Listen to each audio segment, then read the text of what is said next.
오늘 설교의 제목은 왜 다윗을 택하셨는가입니다.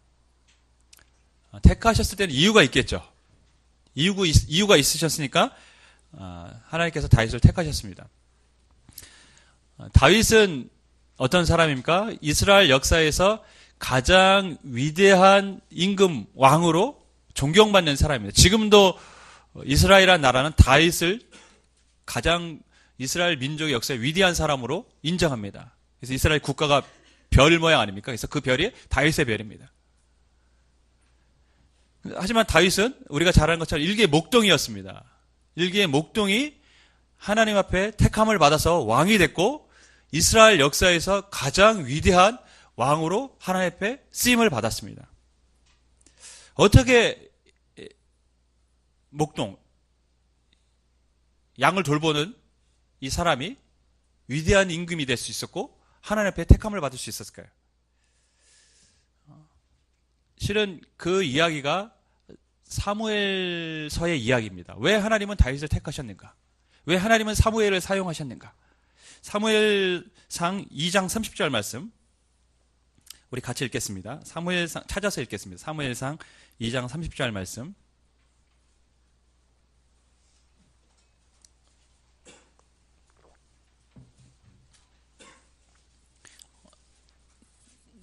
이 사무엘서 2장 30절 말씀이 사무엘서의 전체 주제이고 사무엘서를 이끌어가는 가장 핵심적인 말씀이에요. 우리 찾으셨으면 다 함께 읽겠습니다. 시작.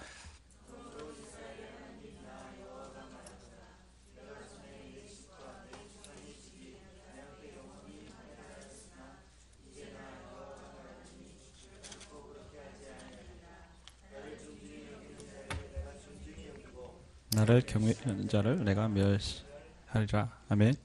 나를 존중히 여기는 자를 내가 존중히 여기고 나를 멸시하는 자를 내가 경멸하리라. 이 말씀하고 있습니다. 이것이 사무엘서의 내용입니다. 지금 원래 이 말씀은 엘리 제사장에 관한 말씀인데요. 엘리 제사장은 원래 아론의 계열 후손들은 자연적으로 제사장이 될 수 있었습니다. 하나님이 그렇게 아론의 자손을 택하셨습니다. 하지만 오늘 그것이 영원하리라고 했지만 영원하지 않을 거라고 말씀하십니다. 그것은 무슨 말씀입니까? 엘리 제사장의 직분이 끊겨진다라는 것이죠. 왜? 그는 하나님을 멸시하고 경멸했다라는 것입니다. 실은 엘리 제사장의 가문이 그랬습니다. 제사 드리는 거, 하나님 앞에 드린 거 마음대로 그의 아들들이 가져갔고 또 성전에서 행하지 말아야 될 그런 행동들을 행했습니다. 그래서 하나님은 엘리 제사장에게 이렇게 말씀하신 것입니다. 너는 나를 멸시했기 때문에 나도 너를 멸시하겠다. 경멸하겠다는 것이죠. 그래서 사무엘서에 나온 하나님을 멸시했던 사람이 누굽니까? 엘리와 사울이라는 왕입니다. 두 왕은 그래서 어떻게 됩니까? 하나님 앞에 버림을 받습니다. 제사장과 사울이라는 왕은 버림을 받습니다. 근데 사무엘서에서 하나님의 택함을 받은 사람들이 있습니다. 그 사람들이 누구냐면 사무엘과 다윗입니다. 그 사람들은 어떤 인물들이냐면 오늘 성경에 나온 대로 하나님을 존중히 여겼던 사람들이라는 것이죠. 하나님을 존중히 여기는 사람을 하나님을 존중히 여기셔서 사무엘을 민족의 지도자로 세우셨고 다윗을 이스라엘의 가장 위대한 왕으로 세우셨습니다. 하지만 하나님을 멸시했던 엘리 제사장 가문과 사울은 결국 사람들 보기에는 또 혈통적으로는 그는 제사장 직분을 맡아야 되고 왕이 될 만한 그런 출중한 외모를 가졌음에도 불구하고 결국 하나님 앞에 버림을 받았다는 것이죠. 그것이 사무엘서의 내용입니다. 여러분, 사울은 우리가 잘 아는 것처럼 외모가 출중해서 사람들이 굉장히 왕으로 세울 때 뭐라고 할까요? 추대했던, 그러니까 바랬던 인물입니다. 저런 정도의 인물이라면 왕이 될 만하다. 그 정도로 훌륭한 사람이었습니다. 외적으로 봤을 때는. 그러나 그는 결국 하나님 앞에 버림을 받습니다. 반면 다윗은 어떻습니까? 다윗은 크게 자랑할 것이 없는 인물이었음을 우리가 알 수 있습니다. 그런데 하나님은 다윗을 택하셨습니다. 그 이유는 그가 하나님을 존중히 여겼다는 것이죠. 그럼 우리가 여기서 질문을 던져야 됩니다. 그럼 하나님을 존중히 여긴다는 것은 무엇이고 하나님을 멸시했다는 것은 무엇입니까?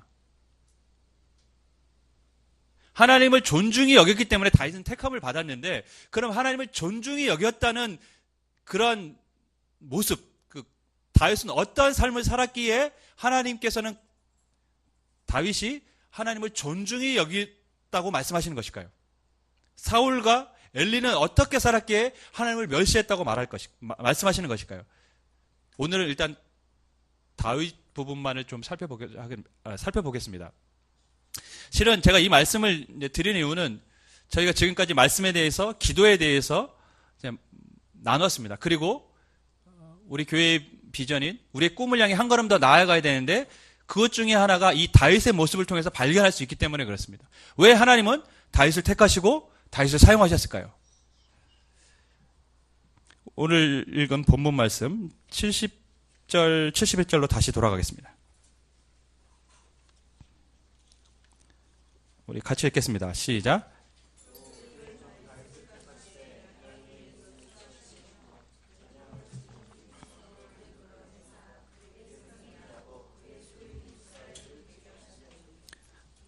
네. 그가 택함을 받을 때 그는 어디에 있었습니까?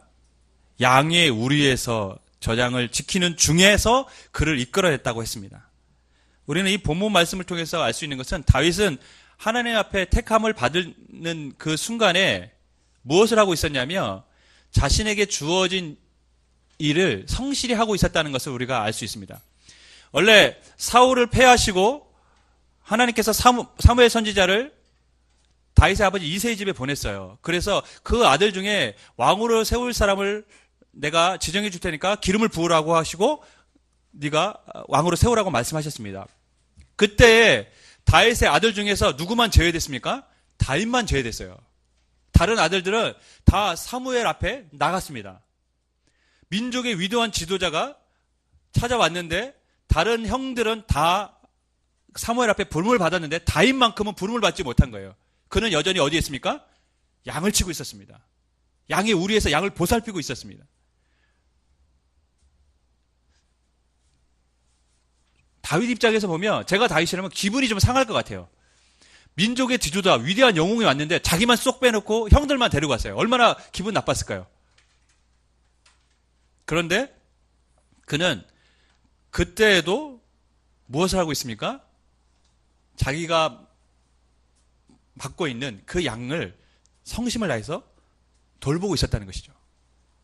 그러니까 다윗은 주어진 시간에 굉장히 성실하게 살아갔던 인물이라는 것을 우리가 알 수 있습니다.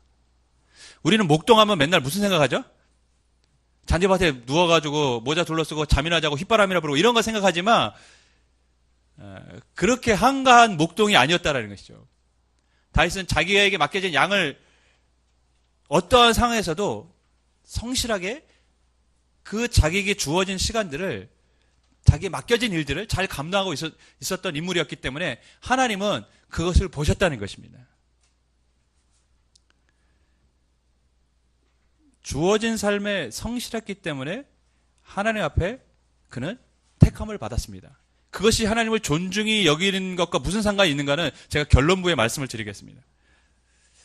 하나님은 누구를 주목하고 계십니까? 자신의 삶에 성실하게 살아가는 사람을 주목하고 계십니다.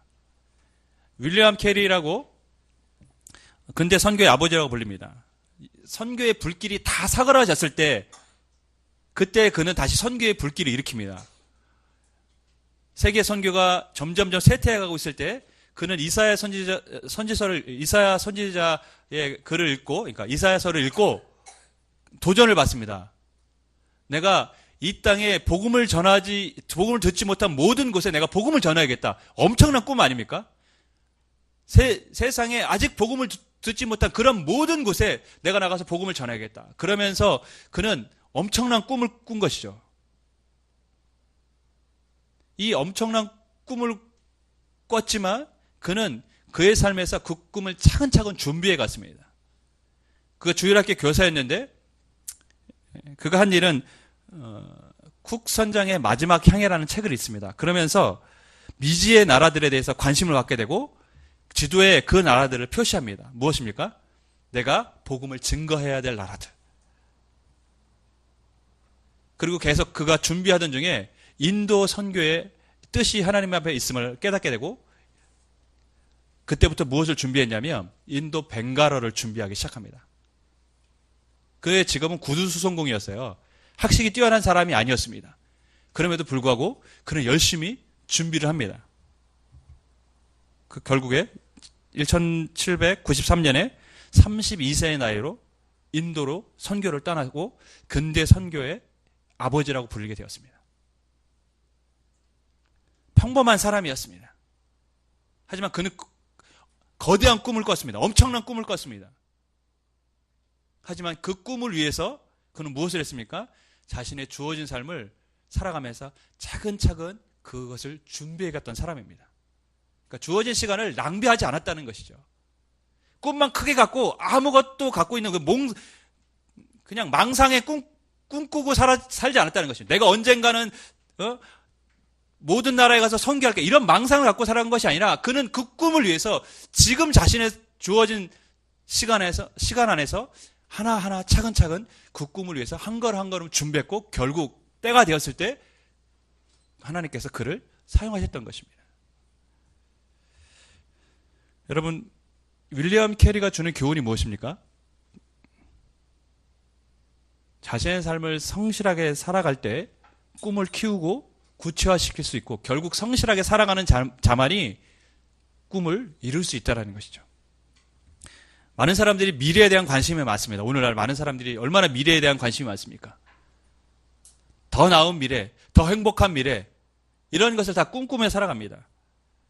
그래서 미래를 바꾸길 원해서 어떤 사람들은 장명서 가서 이름도 바꿉니다. 돈 많이 주면서. 그리고 어떤 사람들은 점집에 가서 부적을 사갖고 와가지고 가지고 다니고 집에 붙이기도 하고 그러면 자신들의 미래가 달라질 것 같은 그런 마음을 갖고 엄한 돈을 뿌리고 살아갑니다. 제가 보기엔 다 쓸데없는 짓이에요. 여러분, 미래라는 것은 결국 무엇입니까? 미래라는 것은 지금 내가 현재의 삶을 어떻게 살아갔느냐에 따라서 달라지는 것이 미래입니다. 그러니까 미래라는 것은 뜬구름 잡듯이 어느 순간 딱 우리에게 있는 게 아니라 내가 지금 살아가고 있는 삶의 결과물들이 미래에 나타나는 것이죠. 내가 지금 주어진 삶을 성실하게 살아가지 않는다면 나의 미래는 보나마납니다. 아무것도 볼 게 없어요. 그러나 지금 나의 주어진 삶을 하나하나 성실히 살아가고 있다면 그 미래는 지금과는 달라진 나의 삶이 되어지는 것이죠. 미래가 달라지기를 원한다면 지금을 성실하게 사는 길밖에 없습니다. 지금의 시간을 낭비하고 미래가 달라지기를 원한다는 것은 그것은 허무맹랑한 생각입니다. 여러분, 인생이 길 것 같지만 길지 않습니다. 80을 기준으로 하면 날수로 따지니까요 29,000일밖에 안 돼요. 29,000 많은 것 같습니까, 여러분? 29,000원 아무것도 아니죠. 29,000일 아무것도 아닙니다, 여러분. 제가 지금 요즘 나이가 몇 살인지 제가 잘 모르겠어요. 만으로 45살로 하겠습니다. 이제는 만으로 세야 될 것 같아요. 만으로 계산하니까 제 남은 날이 한 12,800일 정도 남았어요. 그 80까지 산다고 가정했을 때 지금 이 하루가 12,800일의 하루 그 중에 하루가 지금 지나가고 있는 거예요. 저보다 나이 많으신 분은 더 짧으실 거예요. 물론 저보다 오래 산다면 뭐 모르겠지만 어쨌든 간 평균적으로 잡았을 때 지금 우리의 삶은 우리가 남은 인생에 12,800일 혹은 그보다 더 짧은 사람도 있고 긴 사람도 있겠지만 그 날 중에 하루가 지금 지나가고 있는 것입니까? 얼마나 소중한 하루입니까? 이렇게 하루하루가 지나가다 보면 어느 순간 우리는 우리의 인생의 마지막을 맞이하는 것입니다. 물론 뭐 하나님께서 부르시는 날은 정한 것이 없지만 보편적으로 생각할 때 그렇다는 것이죠. 그렇기 때문에 지금 오늘 우리의 하루가 얼마나 중요합니까? 여러분, 오늘 하루를 우리가 주어진 시간을 성실하게 살아가시기를 주님의 이름으로 부탁을 드리겠습니다. 하나님 그것을 보고 계십니다. 또한 다윗은 오늘 보면 주어진 환경 속에서도 굉장히 성실했고 그것에 대해서 불평을 갖거나 원망하지 않았다는 것을 보게 됩니다. 다윗은 우리가 지금 읽은 것처럼 우리 안에 있습니다. 기분 나쁜 상황이라는 것이죠. 하지만 그것을 자신의 삶으로 받아들이고 성실하게 살고 있습니다. 제가 과거에 왕조연이라는 배우를 좋아했을 때가 있었어요. 고등학교 다녔을 때. 네, 왕조연이 제 대학교 다닐 때 한국에 온 적이 있습니다. 사인회를 하러. 제가 사인을 받으러 간 건 아니지만 왕조연 나온 영화를 보러 갔는데 그날 그 극장에 사인회를 하러 와 있던 거예요. 제가 사인을 받고 싶었을까요? 안 받고 싶었을까요? 제가 원래 대학 다닐 때 꿈은 그래서 한동안, 고등학교 다닐 때 꿈은, 홍콩어, 중국어를 배워서 홍콩에 가는 게 꿈이었습니다. 사인을 받고 싶었는데, 같이 영화를 보러 간 친구가 약속 시간에도 안 오는 거예요. 나는 들어가야 되는데, 사인회에서 빨리 사인을 받아야 되는데. 그래서 속이 얼마나 막 그냥 초조한지, 빨리 와야 되는데, 이놈 왜 안 오는 거야? 도대체. 근데 갑자기 사인을 마치고 나오는 걸 제가 봤어요. 경호원에 막 이렇게 있어가지고. 사인은 못 받았지만 얼굴은 봤습니다. 제가 이야기를 왜 말씀드리냐면, 민족의 지도자, 한번 만나보고 싶은 사람 아니겠습니까? 사무엘. 근데 다윗은 그 자리에 없었습니다. 그럼에도 불구하고 그는 주어진 그 환경 속에서 최선을 다해서 자기 일을 하고 있었습니다. 그가 왕으로 부름받은 것은 양의 우리였다고 말씀합니다. 주어진 환경을 원망하고 불평하지 않고 하나님이 주신 것으로 알고 성실하게 살아갔기 때문에 하나님은 그를 택하셔서 이스라엘의 왕으로 세우신 것입니다. 한 청년이 대학을 졸업하고 뉴욕 박물관에 임시 직원으로 취직을 했습니다. 이 청년은 임시직이라도 박물관에서 일하게 된 게 너무나 기뻤어요. 그래서 남들보다 1시간 일찍 출근해서 박물관 마룻바닥을 청소하기 시작합니다. 닦기 시작합니다.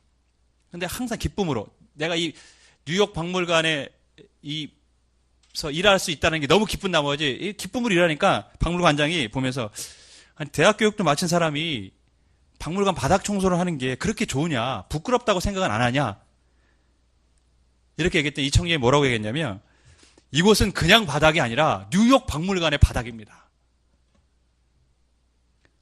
그러니 내가 이렇게 성실하게 일할 수 있고 기쁨으로 일할 수 있지 않겠냐고.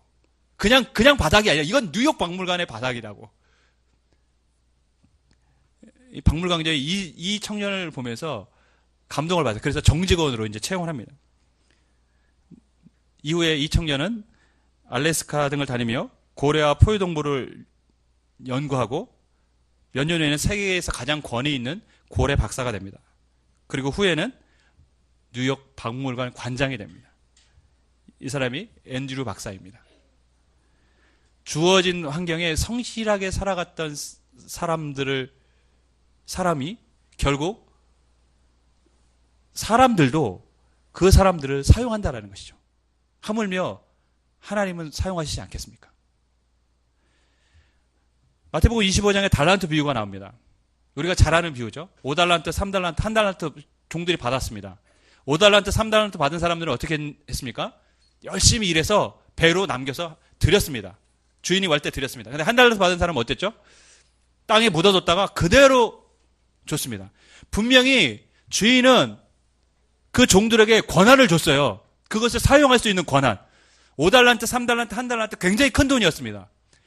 그런데 그 권한을 받은 3종 중에 2종은 그 권한을 사용해서 주님이 주신 것을 마음껏 활용해서 주님께 돌려드렸지만 1달란트 받은 그 종은 그대로 땅에 묻어둬 버렸습니다. 그래서 주인이 돌아왔을 때 어떤 말을 했습니까?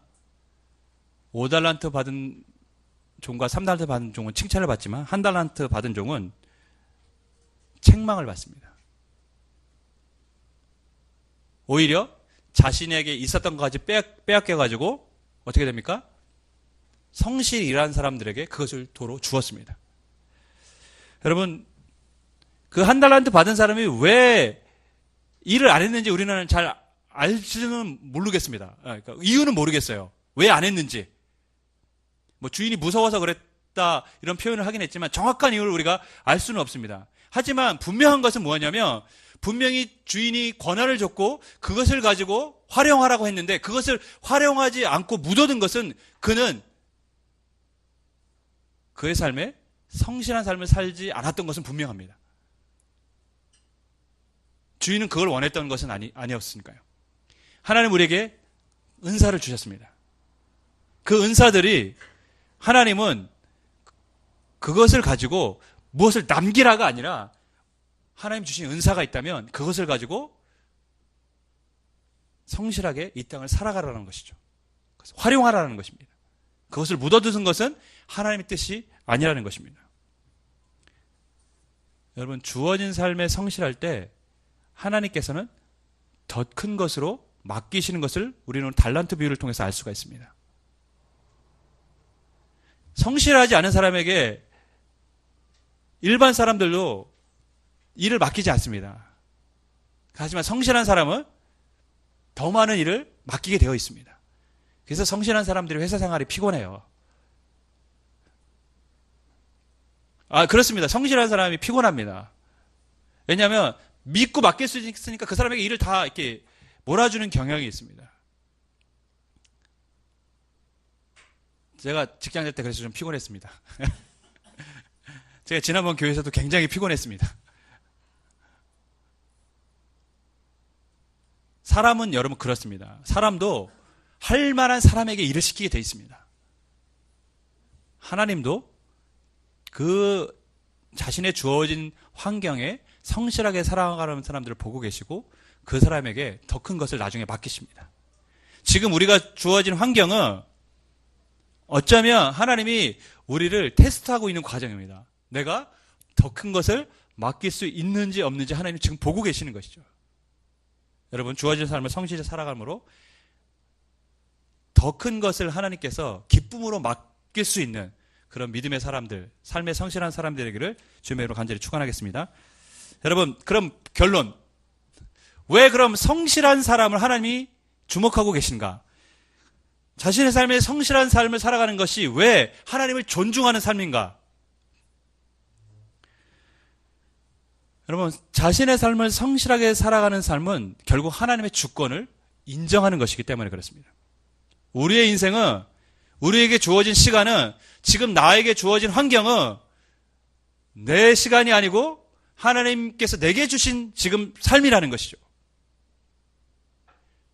지금 내가 살아가는 내 인생은 내 것이 아니라 하나님이 이 땅을 살아가도록 나에게 주신 인생이라는 것입니다. 그렇기 때문에 주어진 시간을 성실하게 살아가는 것입니다. 그리고 지금 처한 이 환경은 하나님이 지금 나에게 있게 한 자리라는 것이죠. 그렇기 때문에 그 자리에서 성실하게 살아가는 사람을 하나님께서 높여주시고 주목하고 계시는 것입니다. 왜?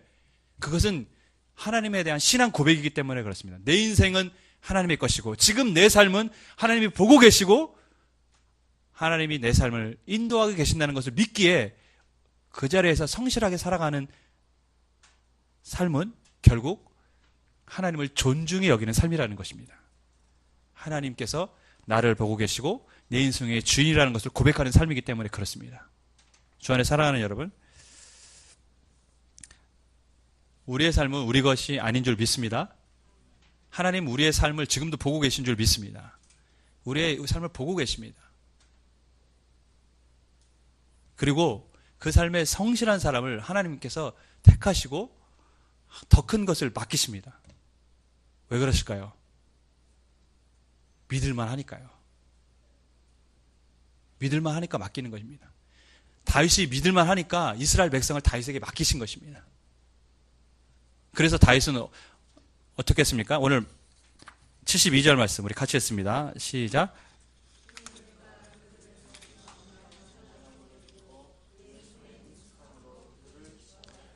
다윗이 경험했던 그런 양치기로서의 경험이 그대로 그가 이스라엘 백성을 다스렸을 때에도 나타나고 있는 것을 보게 됩니다.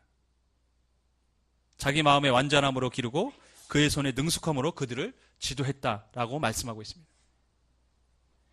다윗이 양치기였지만 그 양치기 과정에서 성실하게 지켰던 모든 삶의 과정은 결국 이스라엘 백성을 다스리는데도 하나님 앞에 쓰임 받았다는 것입니다. 양과 사람이 뭔 차이가 있어? 아니, 무슨 관계가 있어? 이렇게 말할지 모르겠지만 결국 하나님은 양치기 했던 그 과정도 이스라엘 백성을 다스리는 그 도구로 하나님께서 바꿔서 사용하시게 하셨다는 것이 놀라운 것이죠. 전에 사랑하는 여러분, 그래서 지금 주어진 삶에 성실하신 것은 결국 언젠가는 하나님 앞에 쓰임받는 도구가 될 수 있다는 사실을 여러분 믿으시길 바랍니다. 그래서 우리는 지금 우리의 삶에 성실해야 됩니다. 올해 이제 올림픽이 있는데 올림픽 경기 중에서 제가 제일 안타깝게 보는 경기가 하나 있어요. 그리고 감동을 받는 경기. 남자 핸드볼입니다. 남자 핸드볼을 볼 때마다 마음이 이렇게 좀 짠한 게 있어요. 남자 핸드볼은 보면 그러니까 남자 핸드볼 선수들은 거의 다 2m가 넘고 체중도 막 엄청나게 큽니다. 우리나라 선수들보다 키가 10에서 한 15cm 크고 몸무게도 한 20cm, 20kg 이상 더 나가는 그런 사람들이에요. 근데 그런 사람들과 이제 경기를 하는 모습을 보면서 좀 마음이 짠합니다. 근데 되게 열심히 해요. 근데 우리나라는 핸드볼 비인기 종목이잖아요. 실업팀도 몇 개 없습니다. 그러나 유럽은 핸드볼이 인기 종목입니다. 1부 리그 팀들만 뭐 20개, 최소 15개 팀이 있고 2부 리그도 있고 막 이렇습니다. 근데 우리나라는 다 합쳐봐야 뭐 3, 4개밖에 안 돼요. 그런데도 정말 최선을 다해서 그들과 이게 부딪히는 모습을 보면 마음에 이렇게 좀 짠하면서 감동이 밀려올 때가 있습니다. 참, 그리고 좀 마음이 아파요. 그들이 흘린 땀들이 느껴지기 때문에. 그 사람들과 싸우기 위해서 얼마나 많은 노력을 했겠습니까? 근데 보면 역부족이라는 것을 느낄 때가 있어요. 마음이 아프더라고요. 하지만 올림픽을 보면서 저 감동을 받는 장면 중에 하나가 그 핸드볼 남자 선수들의 모습입니다. 비록 뭐 메달을 따는 건 아니지만 최선을 다해서 부딪히는 그런 모습을 보면서 그들이 흘린 그 땀이 얼마나 많았는가, 그 비인기 종목이라는 그 서름 안에서도 얼마나 최선을 다하고 있는가라는 것을 느끼기 때문에 감동이 됩니다. 여러분, 우리가 우리 삶에 성실한 것은 다른 사람에게도 감동을 주고 저는 하나님에게도 감동이 될 거라고 믿습니다. 하나님 그것을 보고 계십니다. 주안에 사랑하는 여러분, 여러분이 주어진 시간, 지금의 환경, 그것이 하나님께서 주신 것이라고 우리가 믿고 성실하게 살아가신다면 그것은 하나님을 존중히 여기는 삶입니다. 하나님 우리 인생의 주인이라는 믿음의 고백이 있기 때문에 그렇습니다. 하나님을 존중히 여기는 자는 하나님 반드시 존중히 여겨주신다고 말씀하셨습니다. 그것이 사무엘서의 이야기입니다. 저와 여러분이 하나님을 존중히 여기는 자, 주어진 시간과 주어진 환경을 성실하게 살아가는 사람, 그런 사람들이 되어서 하나님 앞에 귀하게 쓰임받는 사람들이 되기를 주님의 이름으로 간절히 축원하겠습니다. 우리 같이 찬양하고 기도하겠습니다.